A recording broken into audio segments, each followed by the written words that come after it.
Du satellite Mohamed VI-A, comme vous avez pu le suivre en direct sur Medi 1 TV. L'engin a été envoyé sur orbite il y a quelques heures, à 1h42 GMT exactement. La fusée Vega transportant le satellite a opéré depuis Kourou en Guyane française. Feyrouz Bentaleb revient pour nous sur l'opération.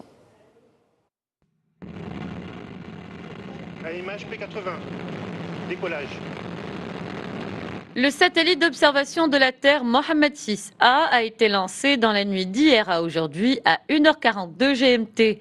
Ce petit bijou, conçu par Thales Alenia Space et Airbus pour le compte du Royaume, a quitté le centre spatial de Kourou, en Guyane française, accroché à une fusée italienne Vega. C'est Arianespace, société française chargée de la commercialisation et de l'exploitation des systèmes de lancement spatiaux, qui a annoncé le lancement et coordonné les opérations. Mesdames et messieurs, chers invités, Arianespace est ravi de confirmer la séparation réussie du satellite Mohamed VI-A sur son orbite héliosynchrone visée. Pour la 3e fois cette année et la 11e fois depuis ses débuts au centre spatial guyanais, le succès est au rendez-vous pour Vega, ainsi que pour ses clients et ses partenaires. Félicitations à tous.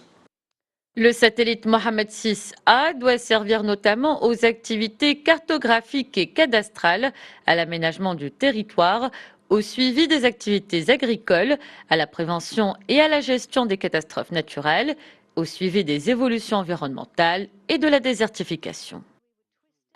Le satellite Mohamed VI-A, qui est à présent sur orbite, est dès aujourd'hui un objet de fierté pour le Royaume du Maroc et pour l'ensemble des Marocains.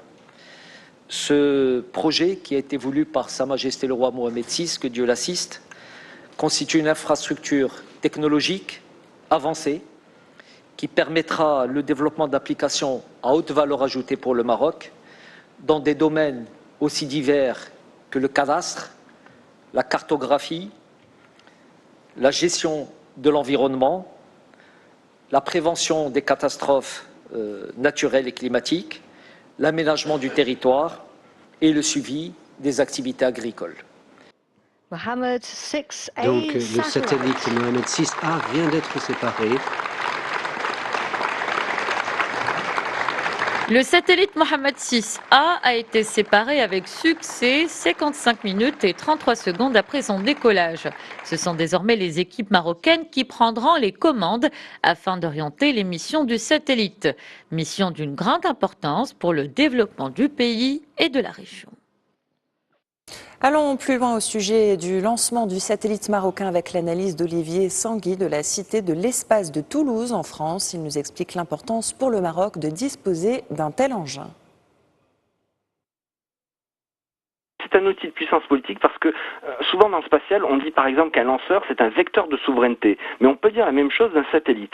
À partir de maintenant, quand le Royaume du Maroc voudra des images précises de son pays pour gérer ses ressources naturelles, il n'aura pas à les demander à une société privée ou à un autre État. Il sera indépendant. C'est une tendance qu'on retrouve avec